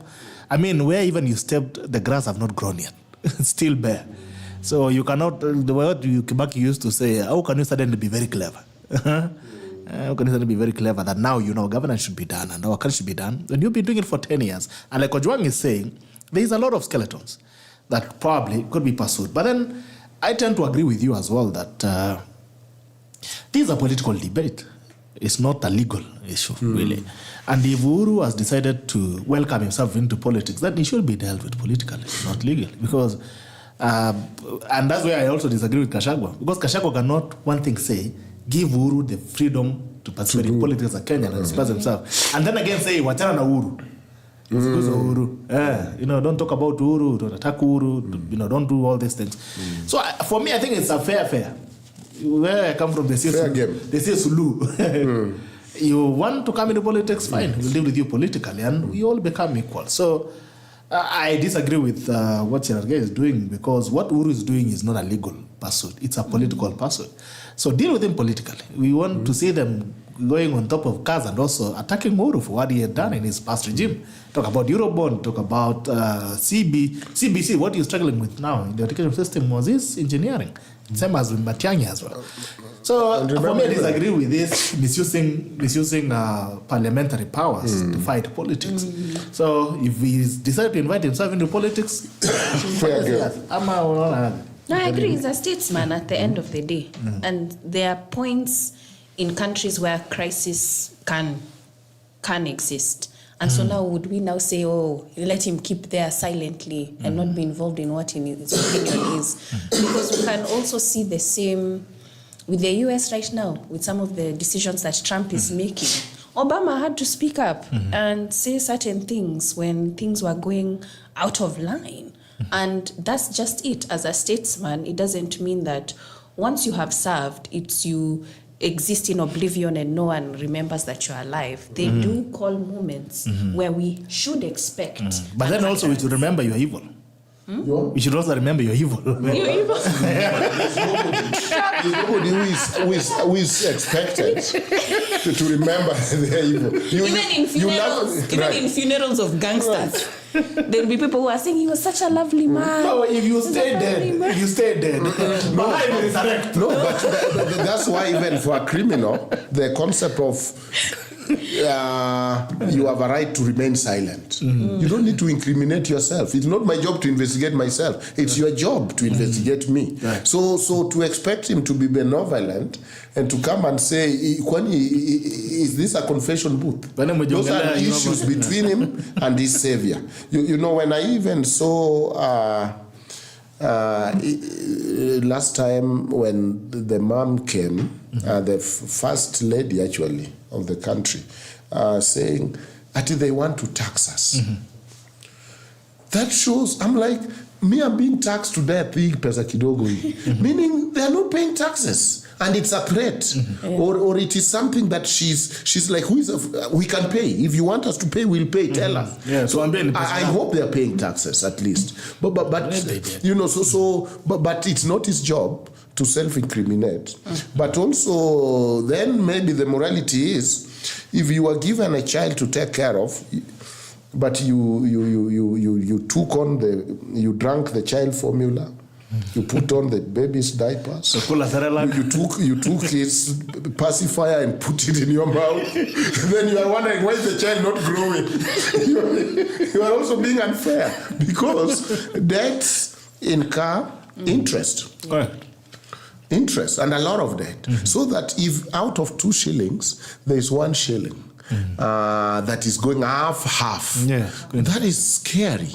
And so if there is an issue of how did we incur this debt and did we get good use of it, that to me is fair question that he should answer. And that's why I'm saying, if I drank the baby's formula, and now I'm kicked out as a nanny, I should not go there and say, when I was there, that baby akwa analia you drank the damn formula. You come back and say, why is the baby not growing? But some of it, either amua, deal with it legally, there is legal recourse to it, or politically. But this is tinkering on the edges, because I looked at the benefits. You see, even the former deputy president is in court and he's asking for what is due to him. Yeah, and it's fair. He's saying, if it's unfair dismissal, if you find, then I should get the benefit. Because I stand for, I earned it, and it's a fair expectation to get it. And you can see the trial is going on. And he's very smart because he goes there and he knows that this will annoy his supporters.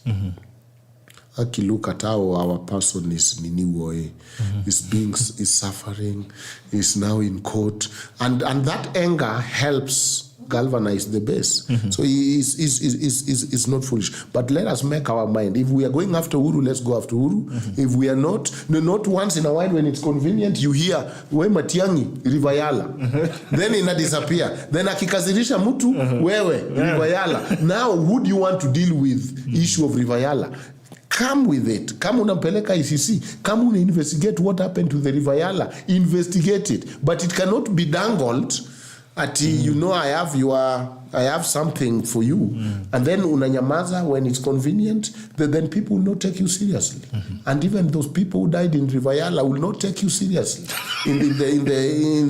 As an African, we know that there is life after death. In their world, they were wondering, what are you doing, using my body here as a boogeyman? Either investigate my death or stop. Yeah. Not even mentioned Nerima about the reason why we speak good of the dead is for the same reason that Ojwang has mentioned, that these guys are probably transitioning elsewhere. But then again, you could imagine if the dead man would stand up, you know, ule mtu wa dini mwenye alikuwa anamdai baada atarudi. Asema jamaa ulikuwa na dini yangu kabla uende tena. So we always speak of the dead if they remain dead. And that's what I'm saying. I mean, the only moral obligation that probably, because we've seen other, I think Kibaki is the only person who actually stayed off politics. After he retired, he just vanished and disappeared. But Moi still came out to make some commentaries, including during the referendum period. But what has been really binding in that sense, for me, I think it's just the morality. Okay? But now, if you kill the morality, then you cannot extract its benefits. You cannot eat your cake and have it. If you kill what morality? Yeah, because if he's coming out of the moral frame that, you know, you're a former president, you need to be decent, sit in a corner and become an elder, and now you're coming out of it, it means you're putting off the blanket. So when you are attacked as well on that platform, then it should be fair. But like what you're saying, I think one of the biggest problems that we have as a country is that we roll over injustices. We have the issues of land injustice and the foundation of this country. All those reports. We have the reports they are writing. We have the GRC, we have Dongo report, we have all these things. But then again, we never move to really make meaning of this, because the evidence is there. If someone's land was taken, he should be given an opportunity to have the land back. The issues of what you're saying, the issue of debt mismanagement. It's a bare fact that, like Rigiji said, he inherited a dilapidated economy and the debt that was default servicing. So we cannot discuss debt that it is a current affair. It's something that we continue rolling over. And if we are not careful, it's the same thing that we roll over to the next administration. And then we'll look so surprised in 2032 that, wow, we have debt to pay. And now probably it will not be 1 shilling, it will be 1.5 or even the whole 2 shillings. We'll be going back to debt if, of course, we don't experience a disciplined management. So I think we need to walk back. If we're talking about debt, we need to trace it. Where did the rain start between us? When Moi left power, how much debt did he leave? I think around 600 million. It was not even a billion yet. When Kibaki left, he left, I think, 3 something trillion. When Uhuru left, how much has he left? So we need to trace back the debt issue.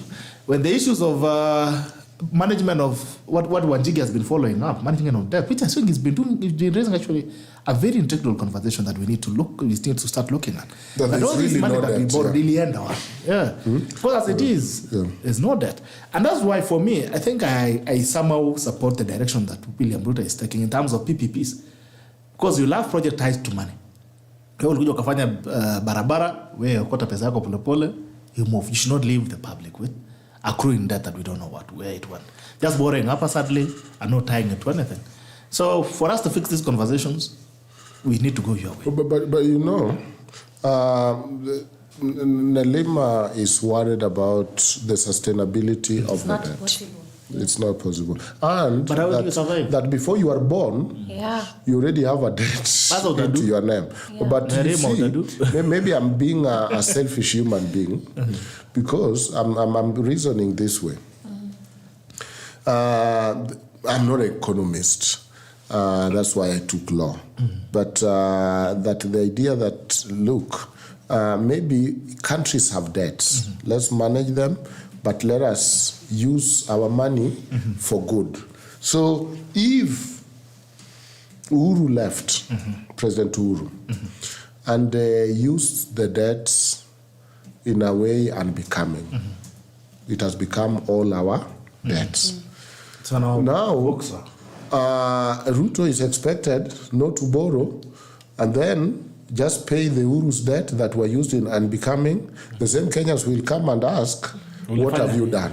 So, since we all have debts, you know, Kwonko had a lot of debts, that when somebody went to claim his money, he removed the list and say, where do you think you fall?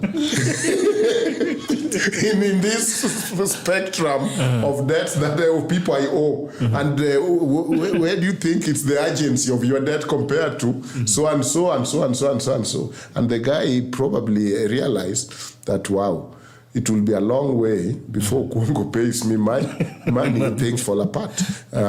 So, borrow. Use it in my county, Homa Bay also.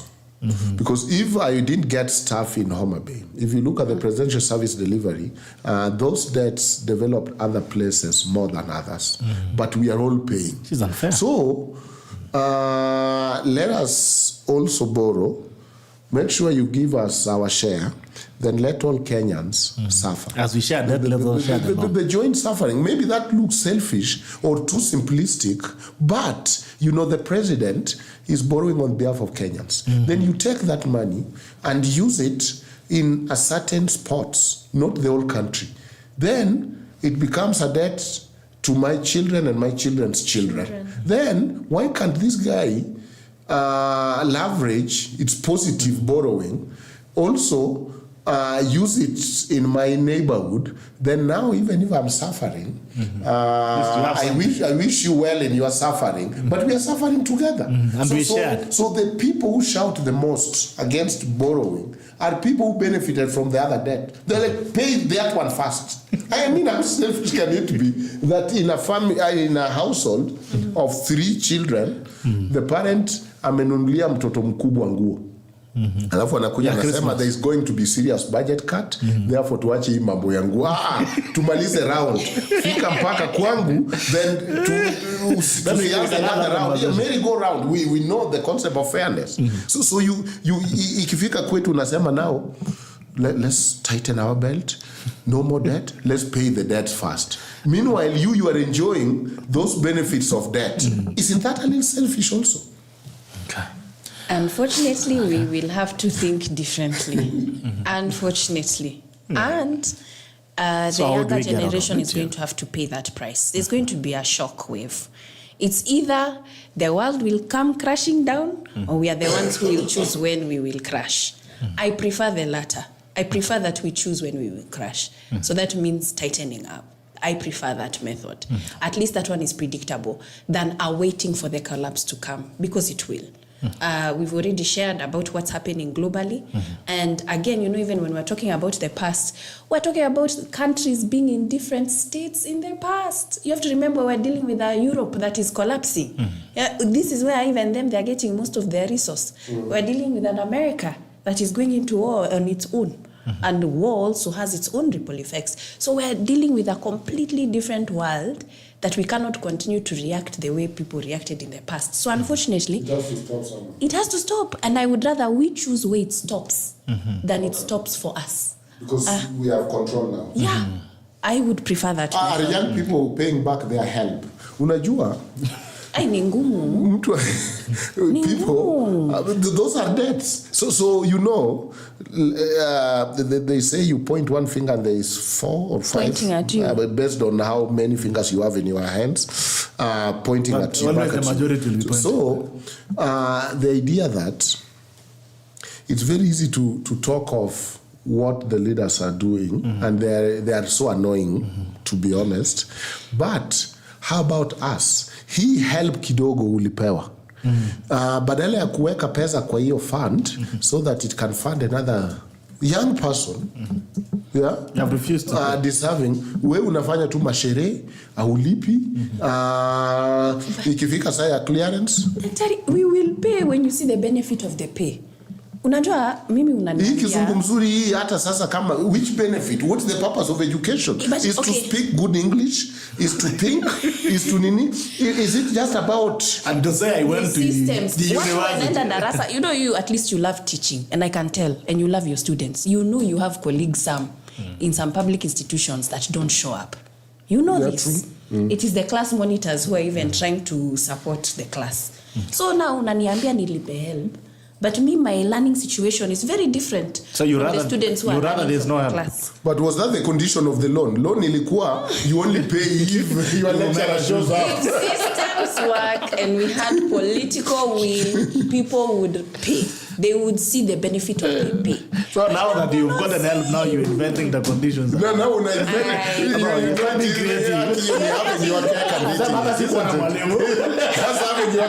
nilisumbuka sana nikajifunza hapa. Sasa, what is help? Why would I pay for something that I'm not benefiting from? But you are in school. That's why even sharp people struggled to pay. Then you should refund for the days you didn't see the teacher. You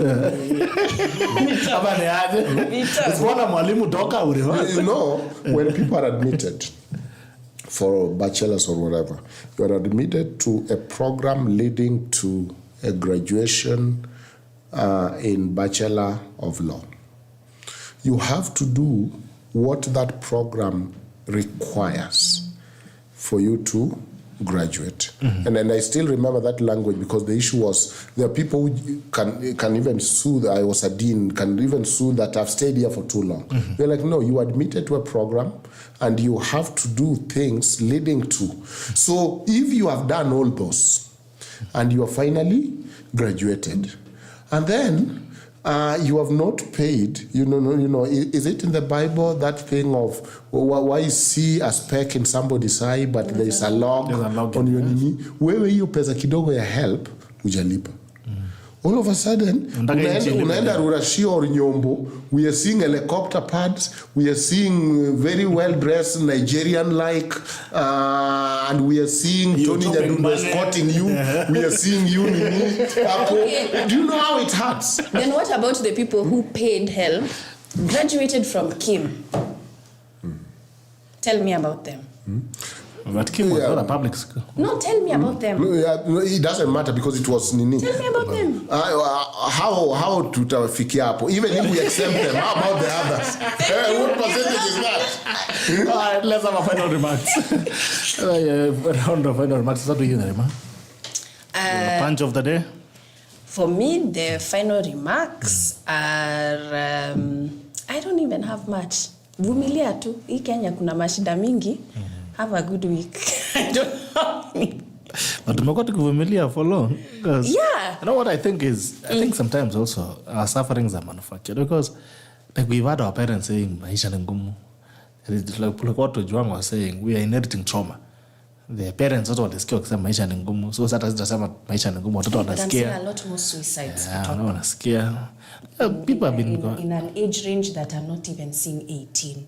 I don't even think that's something that my parents can say they've experienced. I have had more. I think one of the things that was happening, I understand that goes without saying, but then at the conversation for another day. Register to vote.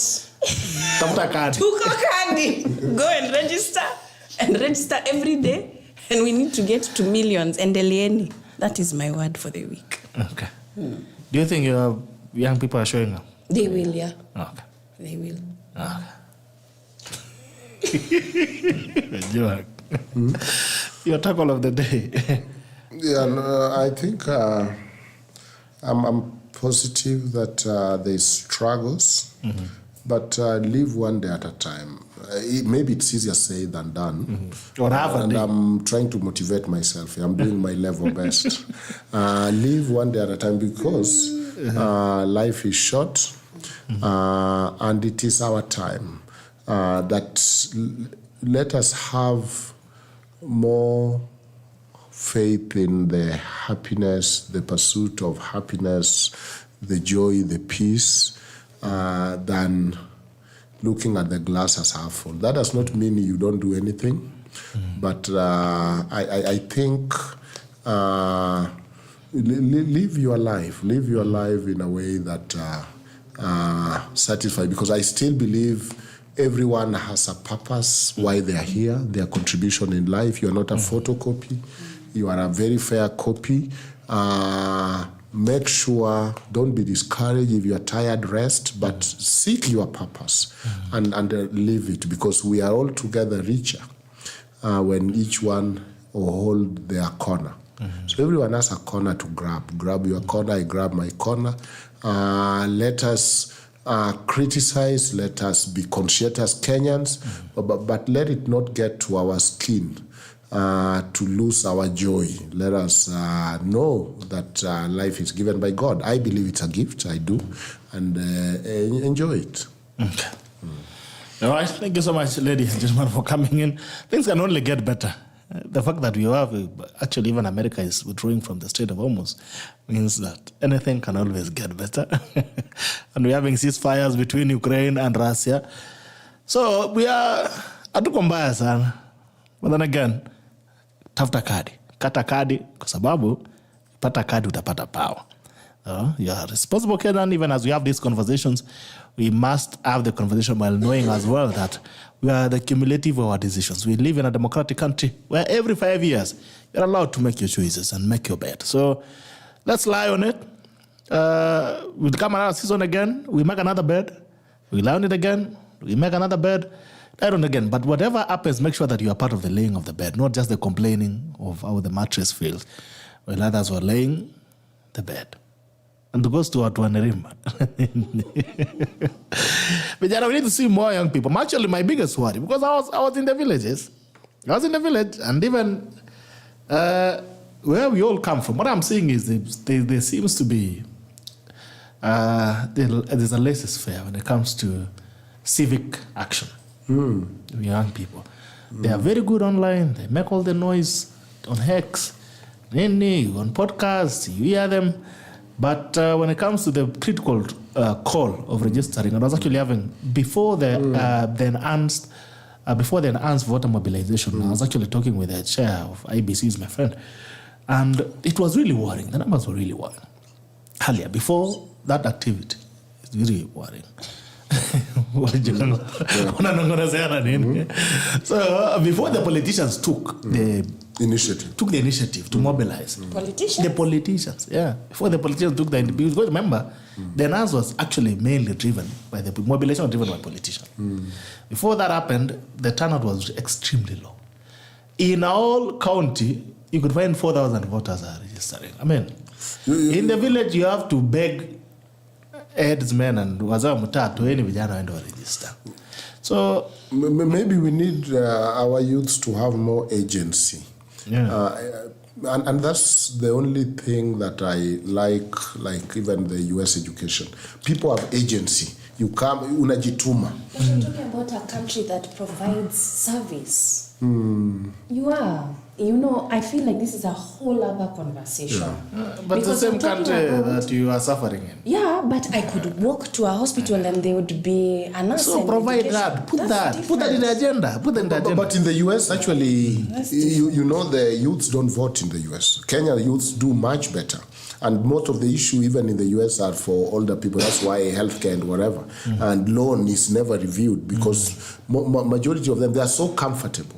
As long as there's burger there, there's Nini there, and it's Obama who actually got them out to vote, but usually they don't vote. But I still think, you know, I don't know whether to like this idea of only telling a youth, wake up and vote, because voting should happen in the course of life. ID should not just be about so that I can vote for Bitok. I should be able to use it for economic activities. But you should also vote for help. Yes. Plus, not only. That's why I chose Nini. So this thing of only coming to youth as a vote basket is disempowering.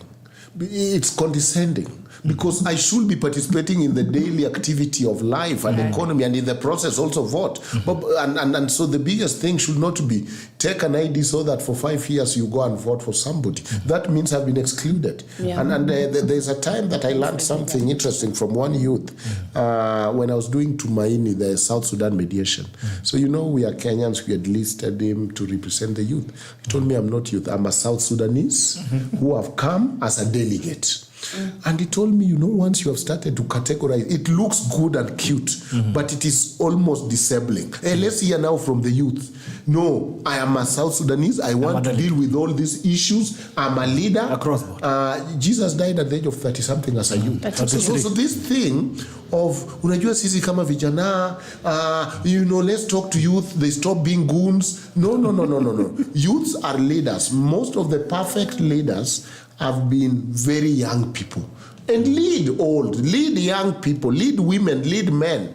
there is a limit to this empowerment. And that we do that. There is sometimes we can turn and be disempowering. Oh, this is women, so that we only associate women with women rep.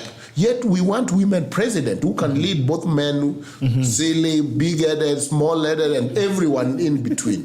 Ladies and gentlemen, and all those in between. So lead us. Don't just pick a corner and only come on youth issue. That this is, when it comes to mambo ya wasanii, then let's hear from the youth.